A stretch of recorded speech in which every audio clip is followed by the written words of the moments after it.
Hey, Outschool teachers, I have great news for you, and it is that the summer is hot, hot, hot. In fact, Outschool just sent us an exciting email that says that summer camps have gone up 2,500% in the search. So parents right now are searching for summer camps and also summer classes. This is great news because if you were an Outschool teacher last year, you knew that there was a huge boom in the summer due to COVID. But now we know that even though we're not in the middle of a pandemic right now, summer classes and camps are still on the rise at Outschool, which means more job security for teachers and also more students to teach. And we all love to teach those students our passions. So in this video, I'm going to take you through how to create a summer camp, how to optimize that so that parents can see your camp or your club in the Outschool search engine. I'm going to tell you what different classes you can create as summer camps, different ways to schedule summer camps, what are some popular class topics for the summer, and I'm going to tell you what my summer schedule looks like and where I'm placing those camps throughout the summer.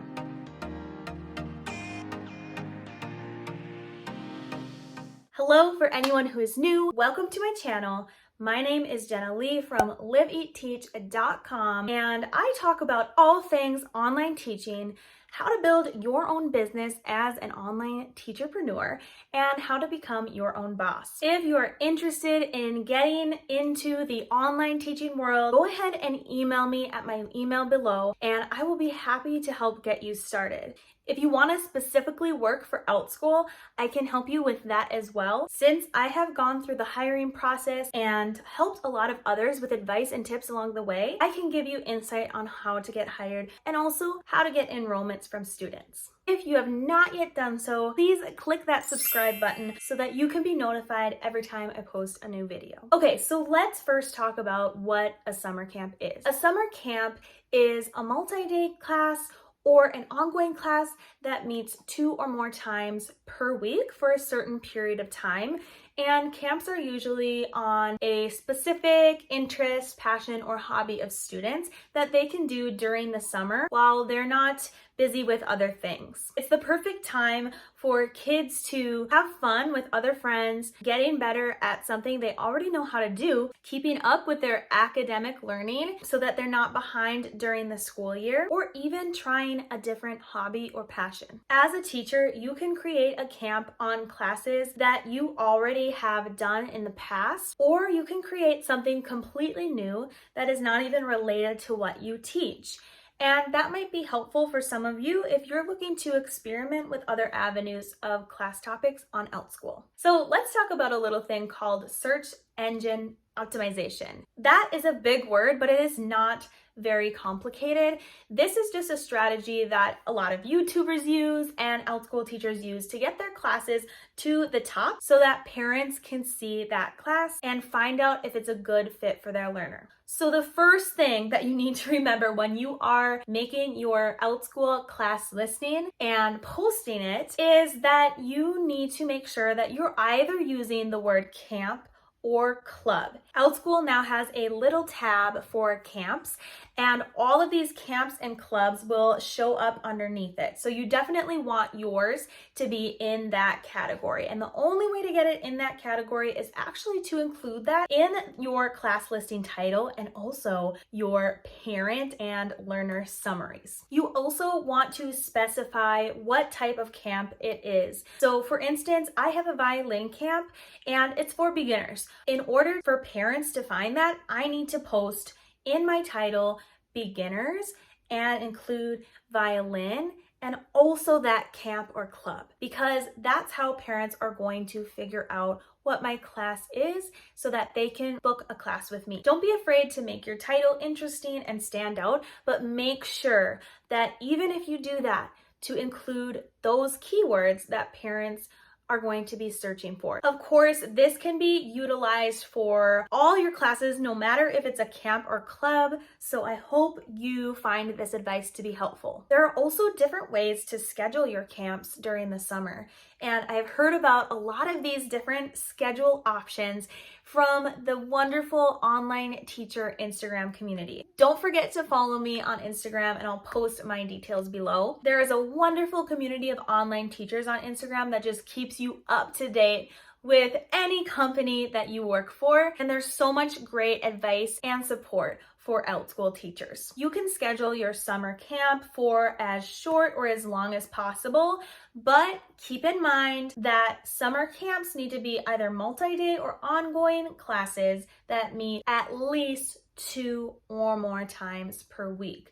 So you must make sure that you're at least meeting 2 times. If you want to keep your summer a little bit more flexible, I recommend scheduling 1 or 2 week camps. If you have a little bit more room to include a longer camp than that, I would do so. A lot of camps are 4 weeks long, meeting 2 times or more a week. My best advice is to mix up your schedule a little bit. Maybe students will like having both options.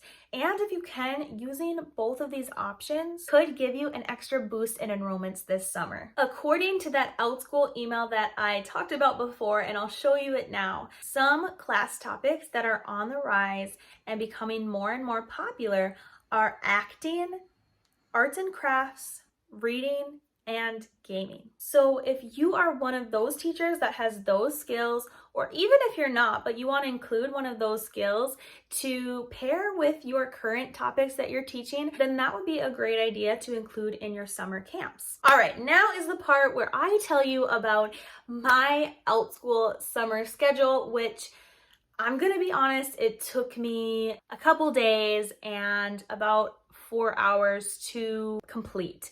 And I'm still not even done.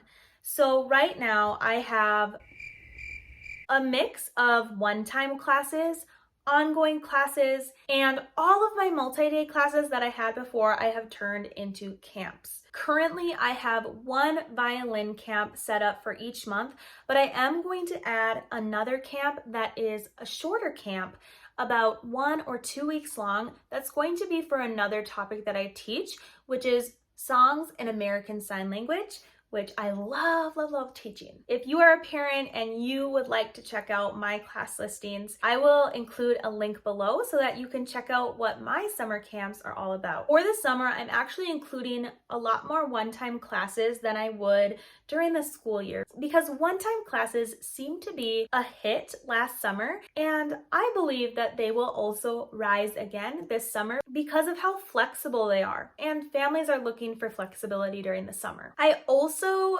opted out of changing all my ongoing classes into camps, even though Outschool says it's okay to do so now, which is really exciting. But I wanted to keep those consistent because they're already a pretty flexible option for families, and I just wanted a class that is very, very stable that I'm not changing so that I can offer that option for students. I definitely recommend offering at least 1 camp because they are being highly marketed right now. So you definitely want to get in on that so that you can meet more students and just put your face out there. So yeah, those are my main summer plans, and I will let you know if there's any more changes for that.